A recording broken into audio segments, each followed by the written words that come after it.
A senior Pentagon official said that the cost of the Iran war so far for the US is $25 billion. That is the first official estimate of the military tag for the US in its war with Iran.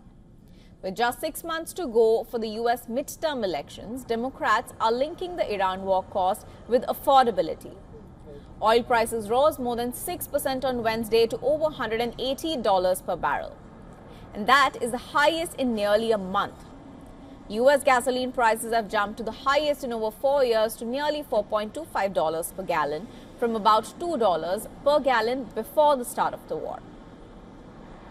Agricultural products such as fertilizers, they've also seen a sharp surge as well. That is over and above the long list of other high consumer prices. As a result, President Trump's Republicans face an uphill task to keep their House majority at the November elections. The serving comptroller, Jules Hurst, testifying before the House said the majority of the $25 billion was for munitions. The 2-month war cost is equal to the entire budget of NASA for this year.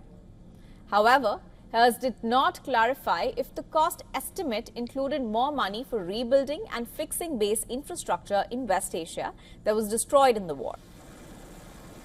In response to Hurst's war cost estimate, Democrat Representative Adam Smith said, and I quote him here, "I'm glad you answered that question because we've been asking for a hell of a long time and no one's given us the number." End quote. Now, in a fiery exchange with lawmakers, Defense Secretary Pete Hegseth justified the cost, saying the war ensured that Iran will not have a nuclear weapon.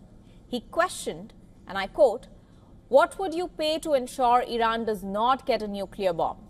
What would you pay?" End quote. Democrat lawmaker John Raymond called the war unpopular and a quagmire. Hegseth fired back at Garamendi and said that you call it a quagmire, handing propaganda to our enemies. Shame on you for that statement. The defense secretary also slammed Democrats, calling their statements reckless, feckless and defeatist.